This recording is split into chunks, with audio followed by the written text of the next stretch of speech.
just put it down.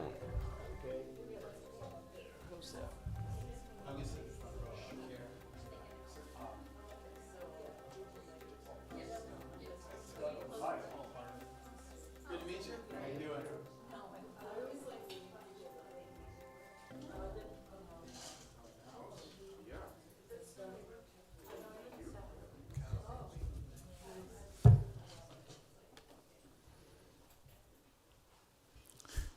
Good evening. Welcome to our third Spring Writer Speak event. My name is Christian McLean. I'm the Associate Director of the MFA in Creative Writing program, and in coordination with Food Lab and its Executive Director, Judianne Carmack-Faez, the Liechtenstein Center would like to welcome you to a wonderful evening with local writer and farmer Scott Chaskey. Scott is the author of Soil and Spirit. He is also the author of a memoir, This Common Ground, Seasons on an Organic Farm, and a book of nonfiction, Seedtime, on the history, husbandry, politics, and promise of seeds. His poetry, first printed in literary journals in the early 70s, has been widely published over 4 decades, a pioneer of the community-supported agriculture CSA movement. For 30 years, he cultivated more than 60 crops of the Peconic Land Trust, for the Peconic Land Trust at Quail Hill Farm in Amagansett, New York, one of the original CSAs in the country. He's the past president of the Northeast Organic Farm Association of New York and was honored as a Farmer of the Year in 2013. He's a founding board member for both the Center for Whole Communities in Vermont and the Sylvester Manor Educational Farm in Shelter Island. He taught as a poet in schools for over 2 decades and is instructor at Antioch International and Friends World College in Southampton, right here. Scott lives on the east end of Long Island. Welcome, Scott. Thank you so much for being here.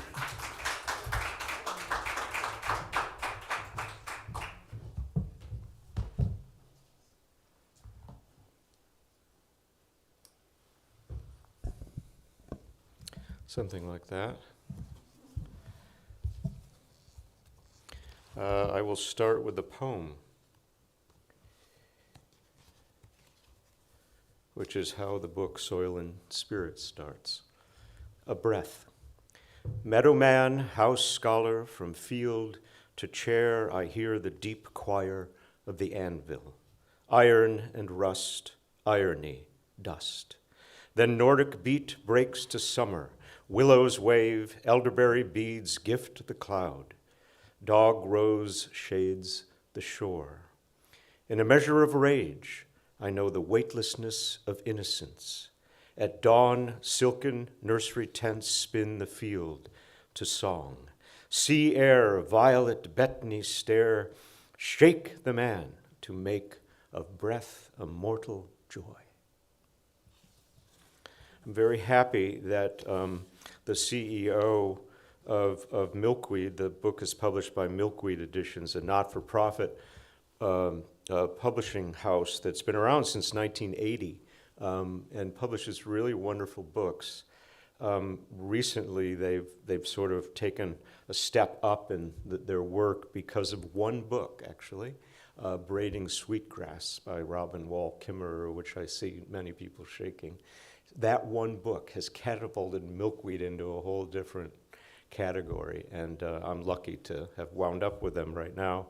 And Daniel Slager, the CEO, said to me, why don't you bookend the book with poems? What a wonderful thing to hear from a publisher, so that's what I did.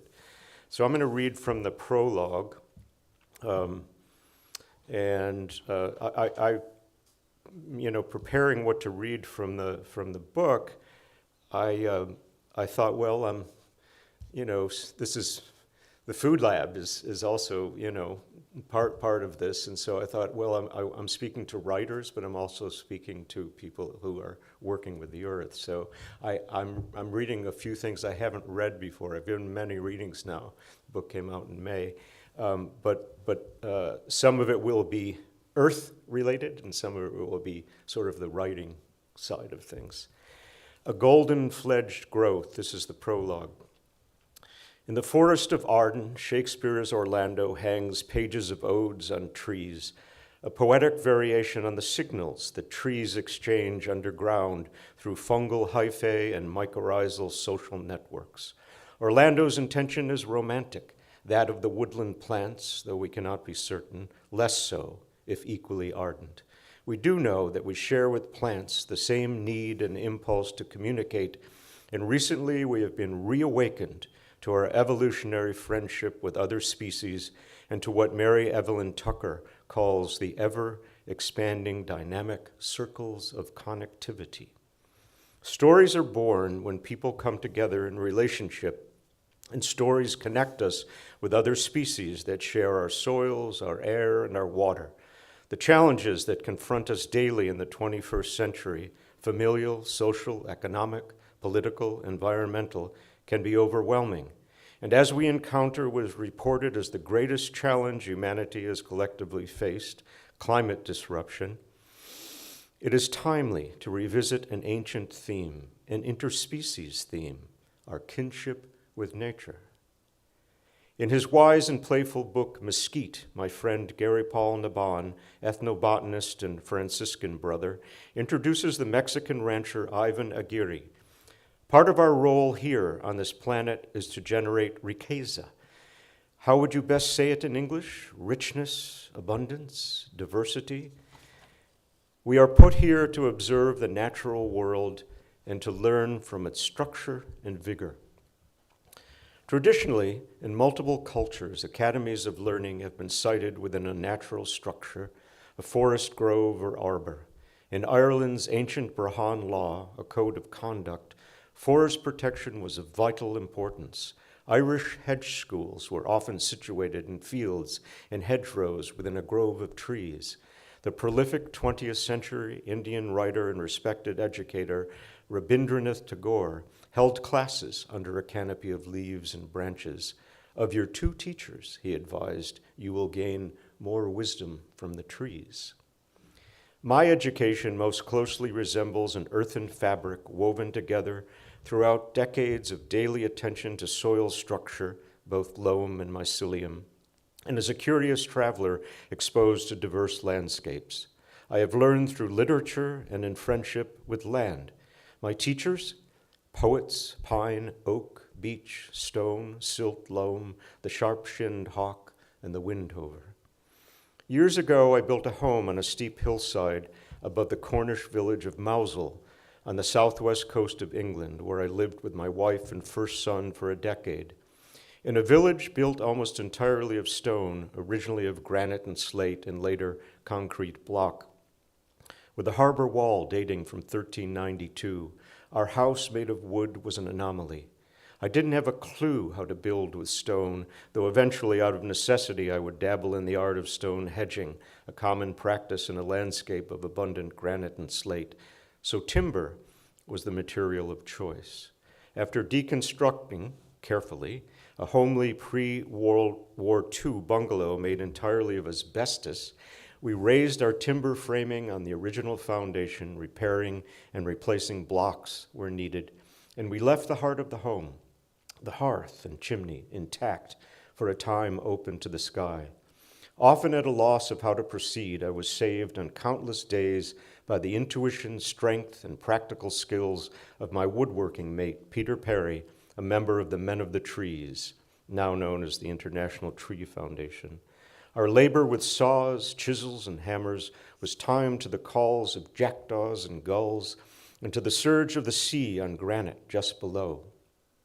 In the strong, straight flight of the shag, a cormorant, as she skimmed the surface of the bay, I perceived a way to act and to build day by day. Okay, so I'm skipping over some things here. Throughout 30 years of farming on the South Fork of Long Island, New York, my travels have led me to return to the rugged Cornish Penwith Peninsula, where I first learned to cultivate plants, to a pueblo in New Mexico, to the southern coast of Maine, to an international gathering of community farming activists in China, and in memory to the west coast of Ireland. The thread that binds the story I have to tell is linked to an aspect of the mythic tale of the golden bough. This golden-fledged growth, a scion of an oak, serves as talisman and key for the journey. Should the traveler be allowed to free a branch from the tree, another golden bough will sprout in its place, and thus another traveler will chance to pluck a living symbol of our symbiotic relationship with fecund, numinous, endangered nature. This book, through stories of people, plants, and place, explores that relationship. The Japanese poet Matsuo Basho, known as Nature's Pilgrim, saw in the movement of sun and moon across the sky a metaphor for a journey. Years coming or going, wanderers too. Each day is a journey, and the journey itself home.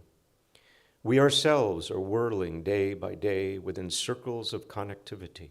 What you will read in this book is the pulse of the bough when plucked, the pulse of the poems within the wall, the beat of the cormorant's wings in flight just above the sea surface, the salt spray tossing to touch the bird's wings, all part of the miraculous that comes so close, wild in our breast for centuries.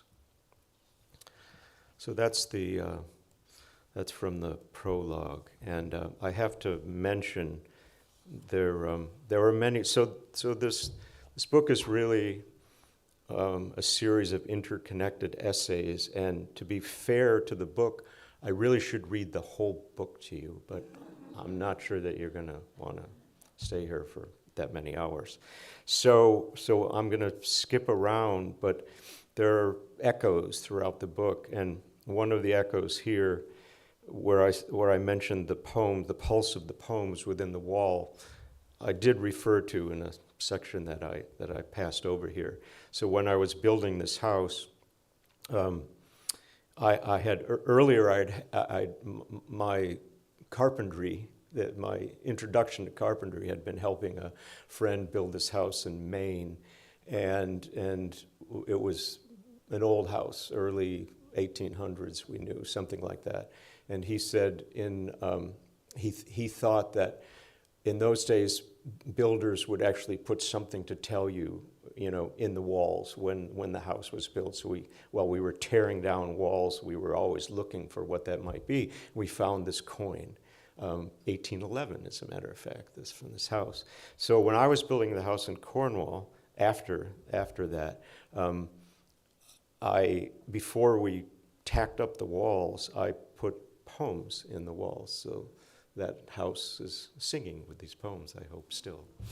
Anyhow, that was many years ago.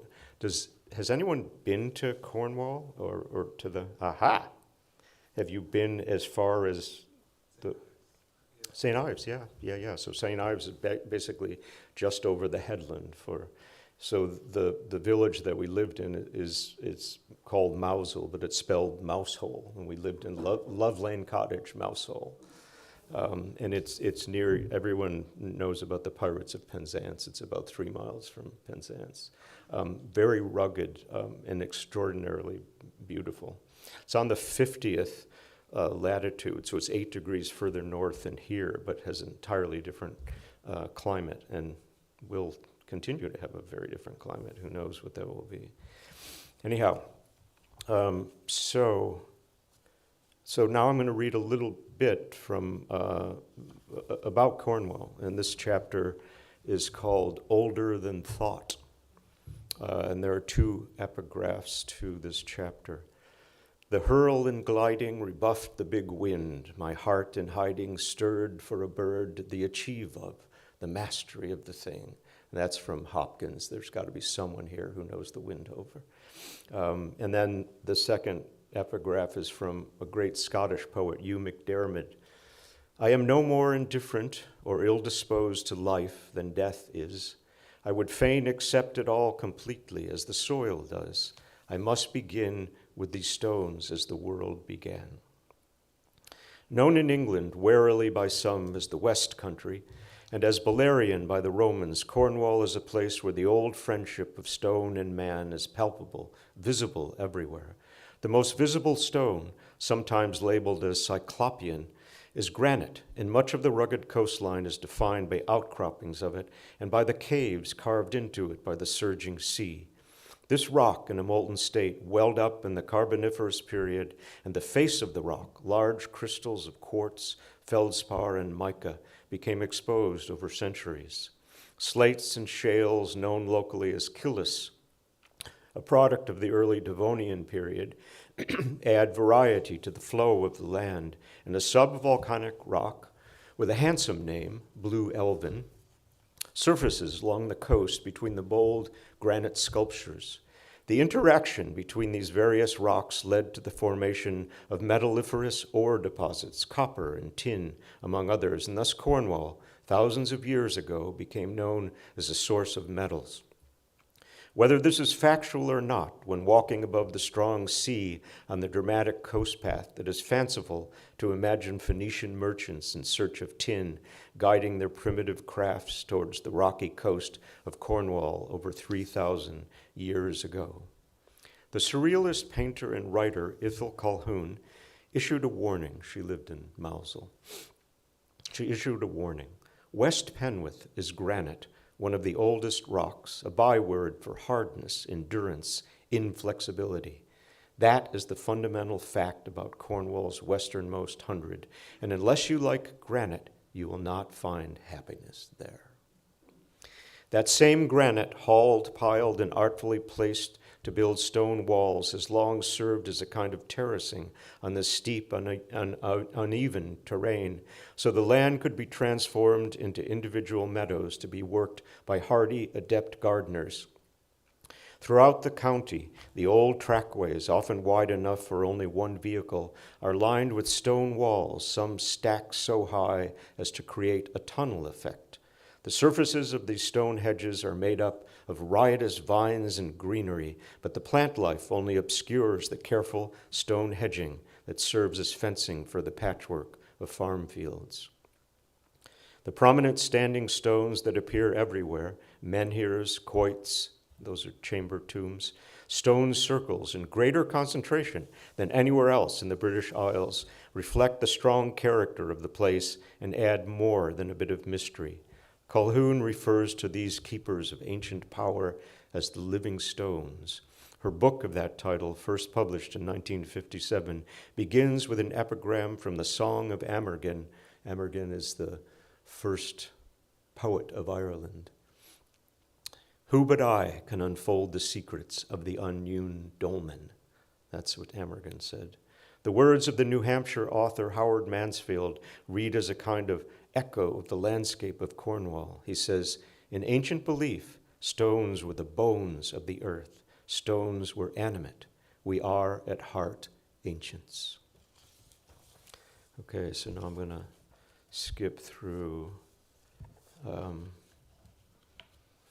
further on this chapter. Soon after my introduction to the Penwith Peninsula, rising daily to the first light that rides the water of Mounts Bay, I wrote the following poem, Aria in C. Our hillside cottage faced east toward the Lizard Peninsula. Late winter white on privet hedge and fuchsias red, the dressed white of cove wind.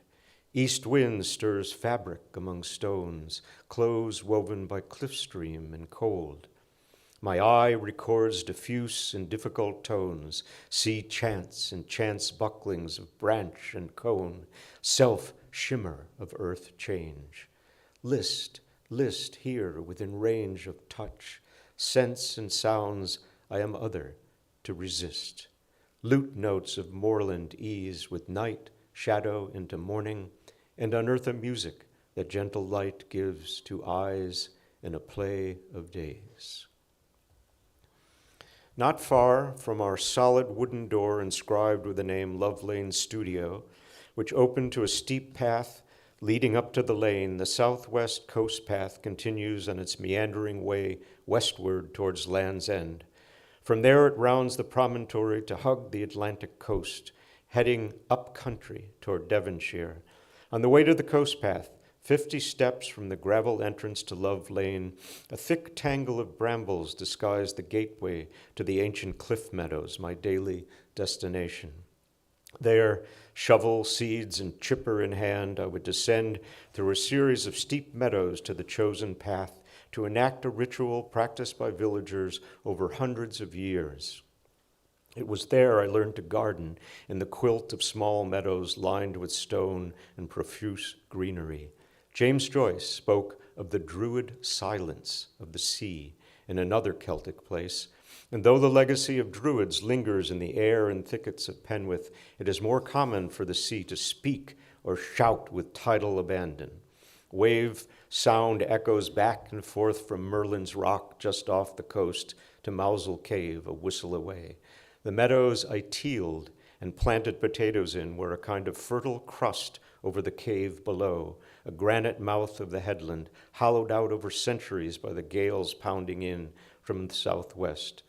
After clearing brush or spading by hand, I would scramble up the stone steps, and if the day was fair, I would walk out to the west to follow the coast path.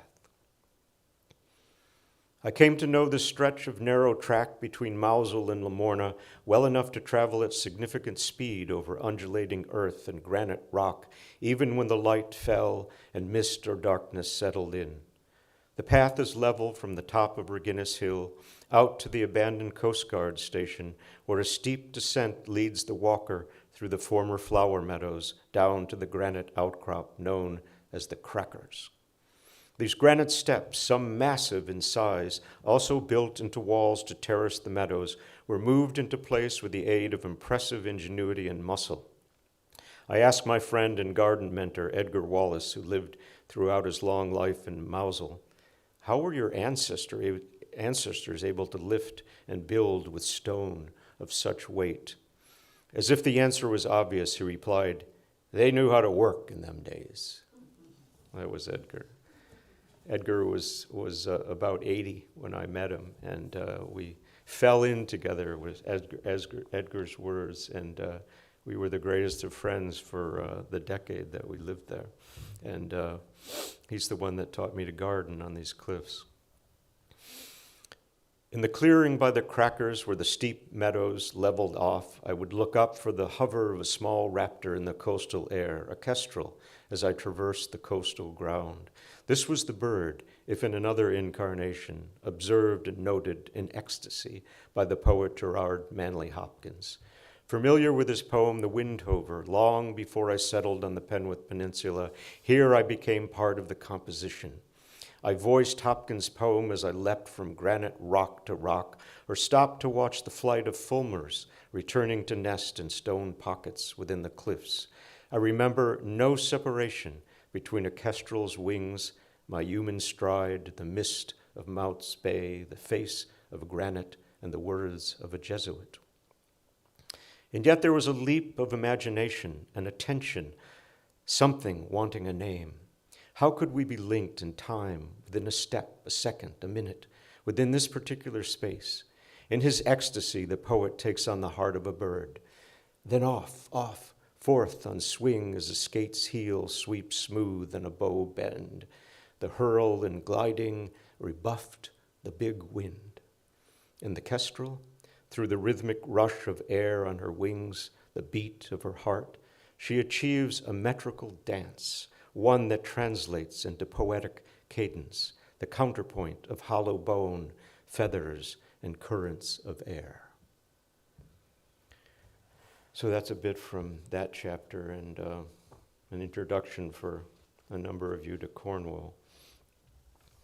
I'm going to have a little sip of this delicious, what's this called again?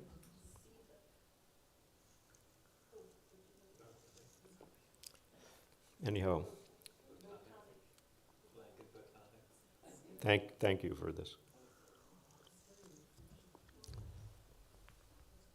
So I should say that, I'm going to read for a bit, but I hope there's time for questions and everything, and that's sort of the part I enjoy the most, really, is the conversation afterwards. So hopefully we will have some of that. So I haven't read at all from this chapter, but I'm going to give it a go because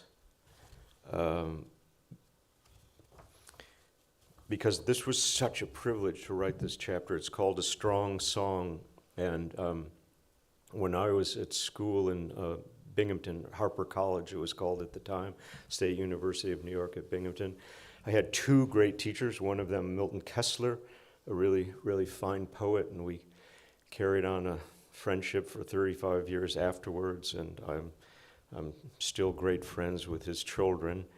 And Milt brought this poet, a Northumbrian poet, Basil Bunting. What a great name for a poet.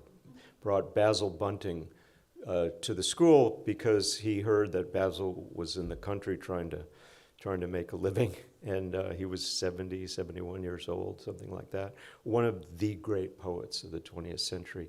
Just getting some recognition in the last few years because mainly his great poem was called Brig Flats. That's the name of a meeting house in a little village in Northumbria, which is the landscape between England and Scotland, just above the Humber, the river the Humber.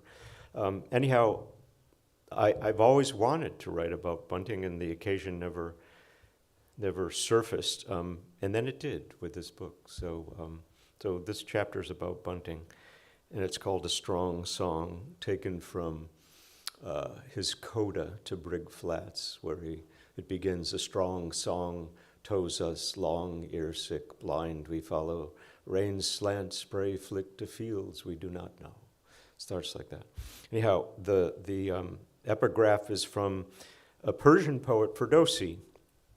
I ask the just Creator so much refuge from time that a tale of mine may remain in the world from this famous book of the ancients, and they who speak of such matters weighing their words think of that only when they think of me.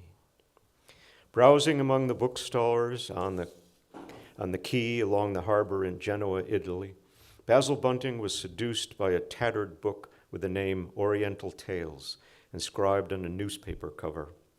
Incomplete, lacking a title page, what he held in his hands was a 19th century French translation of the Persian poet Abu al-Qassam Ferdowsi, or Ferdowsi in Bunting's spelling, who lived circa 940 to 1020, was the author of the epic poem Shahnameh, the Book of Kings, and the only epic poet, according to Bunting, to be spoken of in the same breath as Homer. Fascinated by the story, Bunting absorbed the tale as far as it went and then read it aloud to Ezra and Dorothy Pound. They too were desperate to learn the ending. Bunting's conclusion, there seemed nothing to do but to learn Persian and read Ferdowsi, so I undertook that. Years later, while serving in the Royal Air Force during World War II, Bunting was sent to Iran, the former Persia, as a military interpreter. He had acquired a reading knowledge of classical Persian, though he had never heard a spoken word of the contemporary language. He likened his position to one of a visitor to England, fluent in the Chaucerian dialect, trying to converse with a 20th century citizen. He fell head over heels in love with Iran and with people of the Lur and Bakhtari tribes, and strangely, their dialect was quite similar to his own medieval Persian. Throughout his long lifetime, Bunting received little public notice of his writing. According to his friend Jonathan Williams, he had almost no readers in his early career. Basil Cheeseman Bunting was born in 1900 in Scotswoods-on-Tyne as spring was beginning to bud.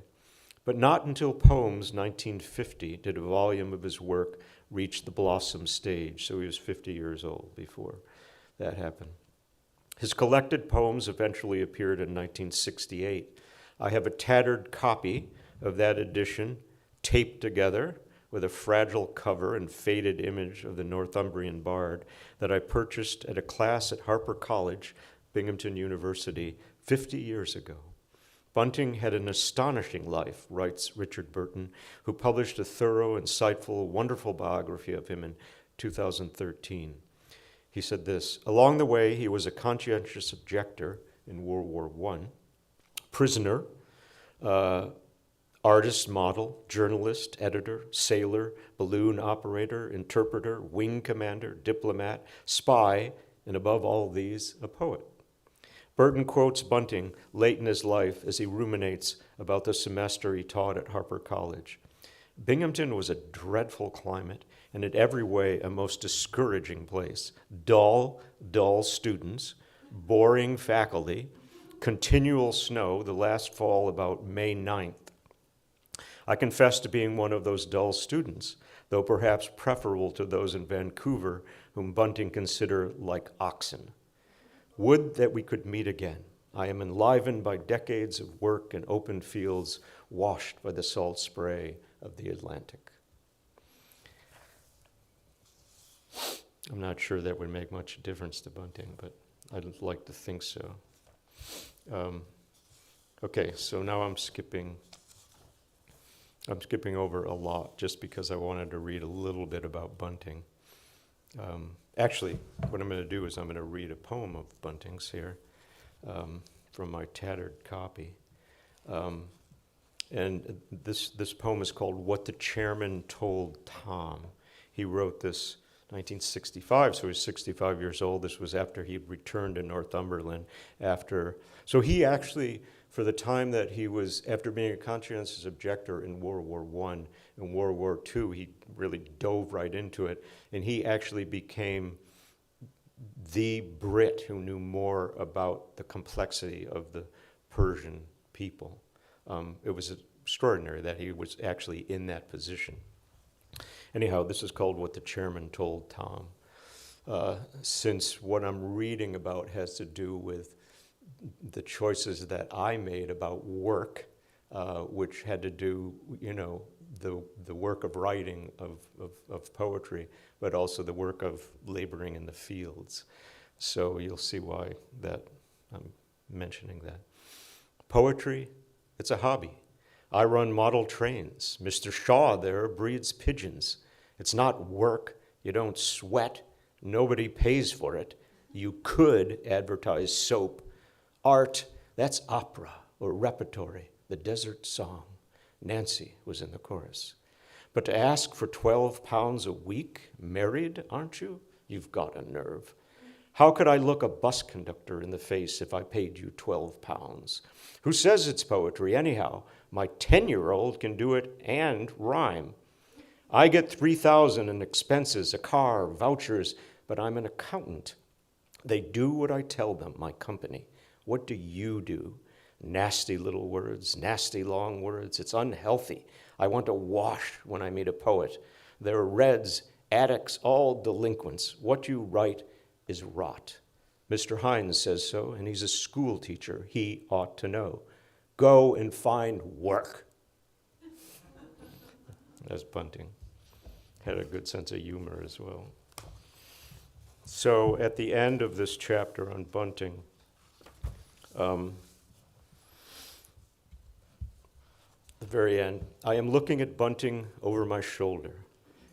In my study, placed between two windows that face the rising of the sun above the oaks and pitch pines, and at select times of year, Venus is the morning star, a 4-foot-tall wooden sculpture of Bunting inspired by a photograph of a dapper fellow in suit and tie, serious but relaxed, reflective, seated in a wicker chair somewhere in Tenerife, 1930-something. My dear friend and stepfather-in-law, the celebrated one-of-a-kind American sculptor William King, found the photo in a book review of A Strong Song Tows Us, The Life of Basil Bunting. After his 70 years of carving and constructing in every imaginable material, this was Bill's last piece. A few months before he passed away at age 90, and in a tender moment, he revealed this sculpture, his art, as a gift. Bunting has been with me for 50 years in one form or another, and as the stars disperse, a gentle morning light reaches his likeness carved in balsa. By a twist of fate, I've inherited Bill's chisels, tools he cared for and carved with, making audacious art for decades. Now the year ages, in Bunting's words, the choice is obvious. The tool is at hand. I grip a chisel to write. So part of what I skipped over earlier in the chapter are these few lines from Brig Flats, from Bunting's great poem, where he says, words, pens are too light. Take a chisel to write. So that's the reference at the end. And there certainly are a couple people here who knew William King, Bill King, a great sculptor and a great friend, and my father-in-law. Okay, so that's Bunting. I'm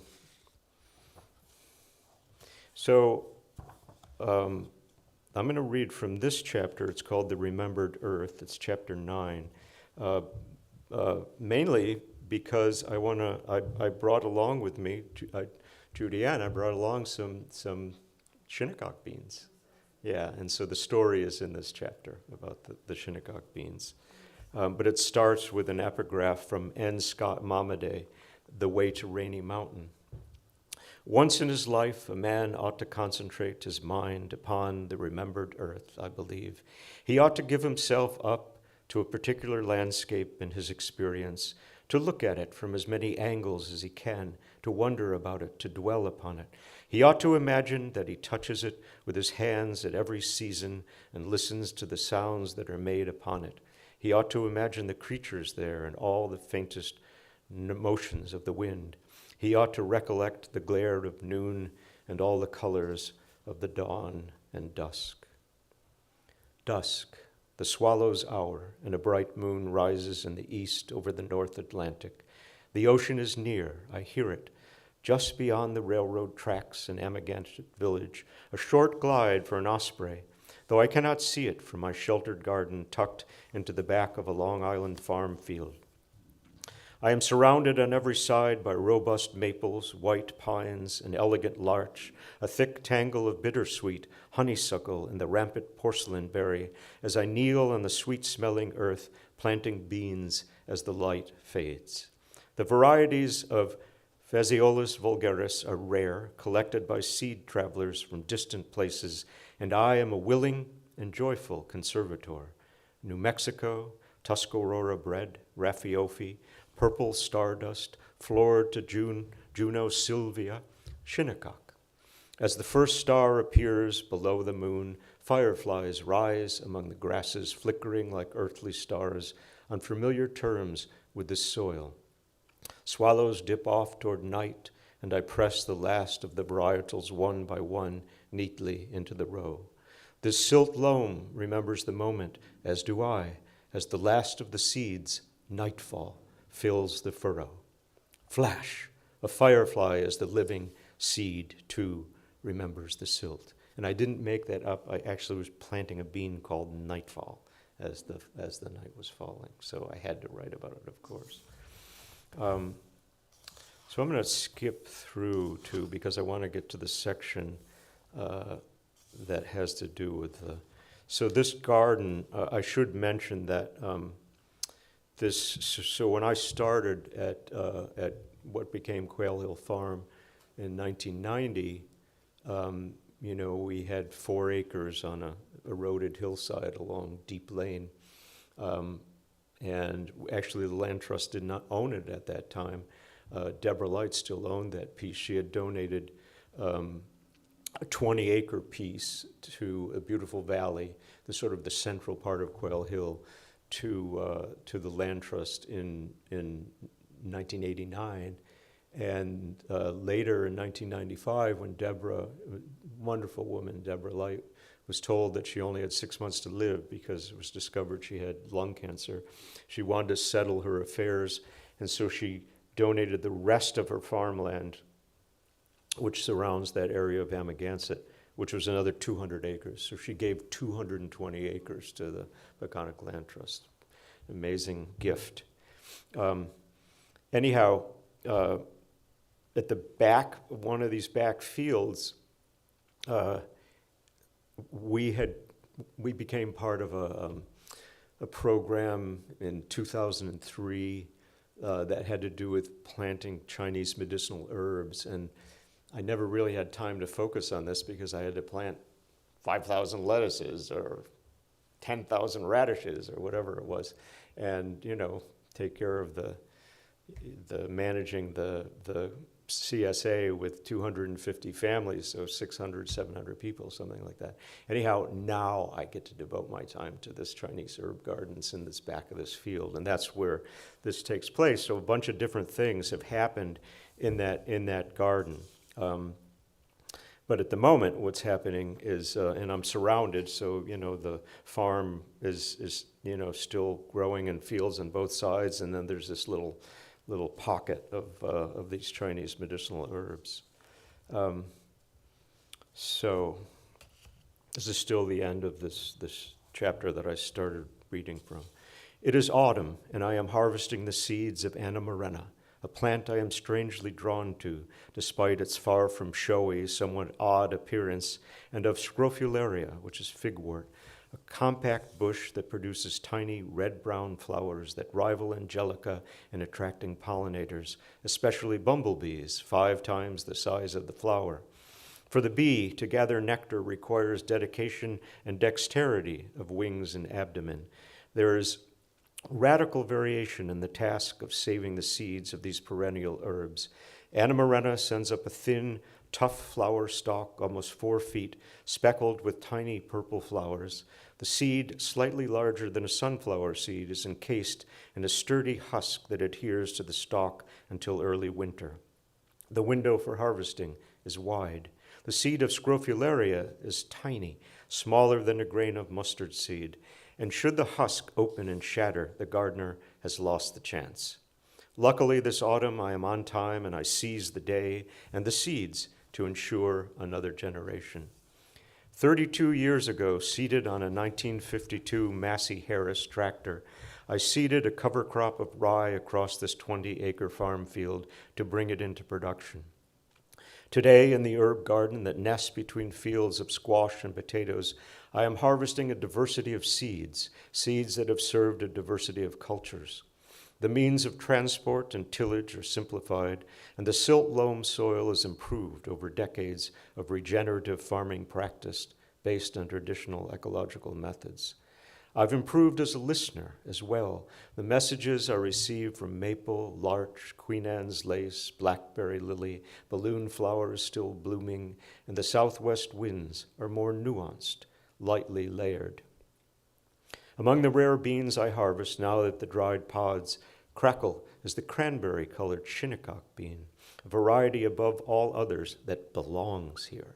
Several years ago, at an organic farming conference in Syracuse on the land of the Haudenosaunee, I visited the display table of a champion seed saver, Lisa Bludnick, known for her generosity and for maintaining a collection of 1,000 bean varieties, including those mentioned at the start of this chapter. I like the look of this one, I said. What is the history? That is the shinnecock bean, and I was given it by a seed saver from Kentucky, Lisa said. Surprised, engaged, I continued, I am a neighbor of the Shinnecock Nation. My children attended school with Shinnecock children, and I gardened with a keeper of their seeds. Will you trust me with them? They are yours, said Lisa. I returned to Long Island with a small packet and called Shane Weeks, at his home on the reservation. His immediate question, are they cranberry colored? Yes. I've heard about those beans, he said, and I have been searching for years. The Shinnecock beans have been on a journey. Lisa was given them by a well-known third-generation seed saver, a Cherokee ethnobotanist from Wildwood Farm in Artemis, Kentucky, Chris Hubbard. The story is this. Chris's grandfather was given beans by a fisherman from Long Island, and their name reports the provenance. Grown out for years at Wildwood Farm in Kentucky, and by Lisa at Bludnick Family Farm in the Susquehanna River Valley, and by yours truly, the cranberry beans, after an exodus of 100 years, have now returned to their home ground. The variety and coloration reflects the years of travel. In the various gardens, the round beans vary from deep cranberry to light rose to white, artfully streaked with red, whether grown in Shinnecock soil or in Amagansett silt loam. When I shuck them, the story shimmers out. Rare varieties of beans, a cranberry bean that journeyed forth a century ago from the Shinnecock Reservation and is now rematriated, an indigenous groundnut that twines where it will, Asian plants transplanted to North Atlantic island soil, a folly, some would say, and I might agree, but a folly that grafts onto the mission of a near neighbor, one that is hopeful, inspiring, risky, exciting, playful, and unexpectedly effective. I recall a passage from Donald Culross Peaty. The fabric is whole and strong. The web is intricate to unravel. We ourselves are part of it. These vital partnerships, these symbioses, are crossed threads in the web that goes back to plant life's beginnings. So there's the Shinnecock bean. Yeah, and I counted out 100. I started with about 10. But you're getting 100. I have many. It's amazing what happens. You have a couple good years. I've been planting them now for I think 5 years. So I have a nice supply. And every time I give a reading, I ask, is anyone interested in Shinnecock beans? And what do you know? There are people here and there who are interested. And so the beans are traveling, and they're going to travel back in another way to the Shinnecock Reservation. So the end of this chapter is this. Dawn, almost, though a waning crescent moon rises in the east, just preceding the sun, over the tangled hedge, over the tallest reach of the larch. The sky, an ocean of light, like a tide returning. To the south, a thin river of mist caps the newly seeded field of rye. Here in the garden, within the net of moon, ocean, earth, every living thing reflects like a jewel. The auburn tips of timothy grass, the 3 pointed leaves of liquid amber, the red clusters of Sichuan peppers, the vines of Apios americana, intertwined as young conifers, All that is flooded with dew flickers in the early light. There is something in the flight of the sparrowhawk and her quick fall from the hedgerow to a light on silt loam, something familiar, remembered, just so as daylight fills the furrows. So maybe I'll stop there for now and see if anybody has some questions. Maybe I'll read one little thing to. Thank you. Thank you. I do want to mention because you mentioned the Friends World. When I was teaching for the Friends World, it was such an amazing opportunity because the class was here on campus, right? Friends World was here for a number of years, and the class, which the first year was all women. I think there were 13 women, something like that. They would come to the farm. They'd come to Quail Hill for the day. Pretty nice way to go to college, right? And we had readings. I had a syllabus, and so we in the morning we would go over the literature and have the question time and all that sort of thing. And then we would go and harvest food from the fields, and then we would cook the meal together, the lunch meal, and have lunch, and then go out in the fields and they would help to plant or hoe or whatever we were doing. They loved that class. So did we, because we got a lot of extra labor out of it as well. Anyhow, it was a really great program, and it went on for a number of years. I can't remember now. Why did it end? Because Friends World. I think it's called LIU Global now. I think it's Back to Brooklyn. yeah. I used to work with Dean Glass in Fresno for sure that time. Say that again. I worked with Dean Glass in the Fresno program. Oh yeah. And at that point, they were going all over the world. Yeah. Right. Yeah. They had. Yeah, you could get a degree in basket weaving somewhere in Africa or something like that. Yeah. Well, they did a lot of the cultural, religious. Yeah. Well, this was amazing. This was just we just made it up as we went along, and it was just the best form of education. Yeah, it was really amazing. Well, Yeah. our meetings always started off with meditation, and then we would start a work day. Yeah. It's a good experience. Yeah, really nice. Yeah. Friends were acquaintances. Mm-hmm. So if anyone has any questions, I'll start with one just because Sometimes our students ask us what kind of job they should get when they leave here, and I'm wondering if you besides subject matter, if you can talk about how life in the soil has impacted your practice as a writer. Yeah, so I have been asked that question a number of times, and I've asked myself that question, and I kept trying to find the way that the two forms of work that it's not an easy thing to maintain a writing life for, when you're doing something else, and farming is rather demanding. And I've tried to find a way of how they interact with one another and feed off one another. And then not long ago, I read a wonderful book called Orwell's Roses by Rebecca Solnit. It's a great book about George Orwell. And in one paragraph, he's a great gardener. So she talks about him gardening and about him writing. And she said the two are entirely different. And that's right.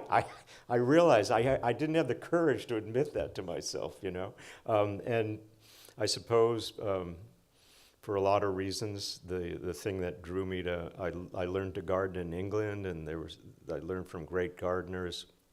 That was sort of by chance. I needed a job when I went there to get a master's degree through Antioch College with a program in London, and I needed to make some money. And I got a job as a gardener for £1 an hour.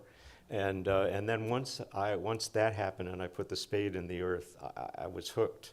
And then I just kept finding ways.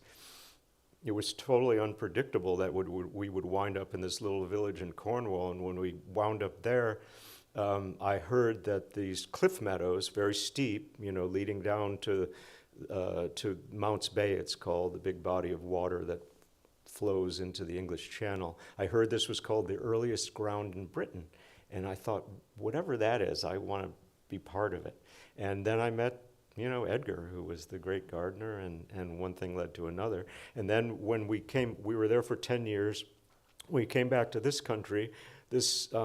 My mother-in-law and father-in-law had just joined this thing called CSA. No one had heard of it.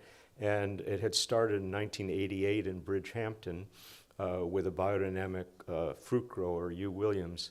And I went to a Saturday meeting. Bill said, come on and find out about this thing called CSA.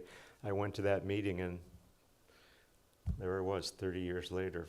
So one thing, it flowed into the other without me actually seeking, I just chose a different path. And sometimes when you do that, things open up in unexpected ways, basically. And I don't know, that's a long ramble to your question, but anyhow.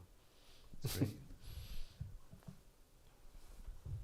I really appreciate the way you're writing and your thought process, it seems, brings you back to the history and the prehistory of all that you're writing about. And I wonder if you think about that if that's just part of your thinking, or did you, just based on time and place, do you think about the provenance of everything that you're involved in? Yeah, that's a lovely question. It is part of my thinking, and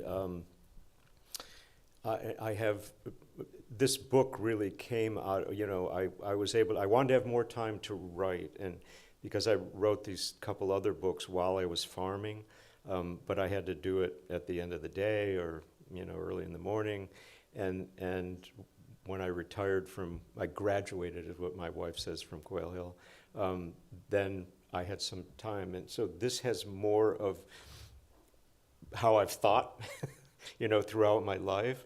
And reading books has been, a part of my life since I was a kid. My mother, thankfully, read to me always. So, and I read very widely, so I was able to get that finally into a book because I had time to reflect more on it. So that's really the basis of why so much of that shows. And I've been doing those readings and thinking similar lines for a very long time. But a lot of it also had to do with my teachers. I was really lucky to have Milt Kessler as a teacher in college, and Basil Bunting. And Bunting's poetry, I said Bunting's been with me for 50 years, and I still have to go back and try and figure out what Bunting's saying. The song was the most important thing for him. He said just poetry must be read aloud. But he had so much packed into those poems, and that led me into more reading historical sources and all that kind of thing. So, yeah, it's just a passion, basically. It really does come through. Yeah, thank you. It makes it so interesting. It brings this other dimension Yeah. to whatever it is you're talking about. Yeah, well, thank you. Yeah, that's why I mentioned that the book really, there's so many interconnections in the book that you until you read the whole book, the fullest meaning of the book doesn't come through, basically, until you experience it. So, yeah.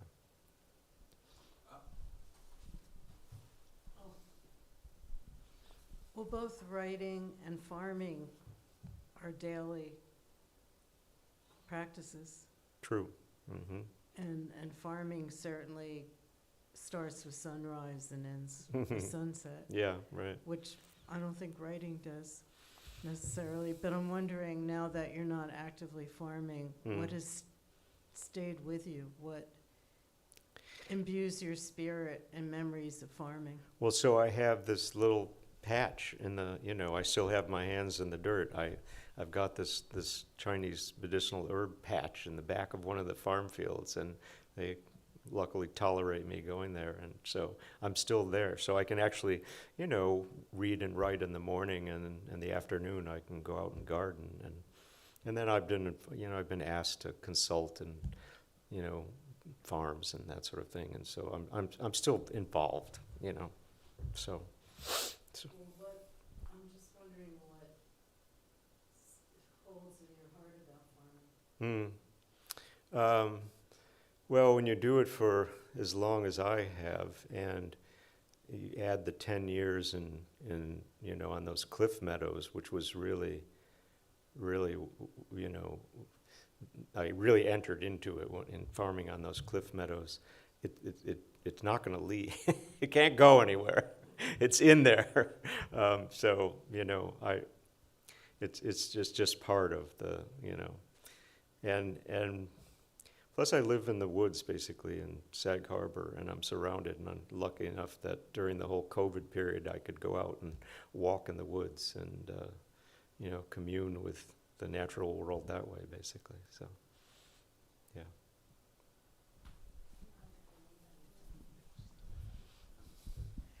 You speak of sea, soil, sky, and I imagine you see them all interconnected and as one. Do you think that your book conveys that to other people, and do you think other people really grasp that notion? Because I find that that's our biggest challenge at this time. Well, I hope so, and I actually think, I think that's why Robin Wall Kimmerer's book has been such an amazing success and touched people. It's in 20 languages, and it's touched people all over the world. And the word that she uses over and over again is reciprocity, and I hope that this book echoes with that, yeah, I mean, that's one of the reasons for writing it, actually, is because it's one way. I know I can reach people this way. That was one of the reasons so running a community farm, of course I was reaching people, on a daily basis. All these people the thing about our CSA, people came and harvested in the field. So it was such an active thing. And then we had the apprenticeship program. And so, we were educating farmers who are 80% of them are out there now farming their own, or, it's amazing what's come from that. But I could not reach from that community farm. I could not reach people that I can reach through books, and that's, in this stage in my life, why not take that on? Yeah, so that's really what I'm hoping. And this book is circulating. It's doing well. It's it's getting good. Yeah, well, thank you. Yeah, thank you. Yeah.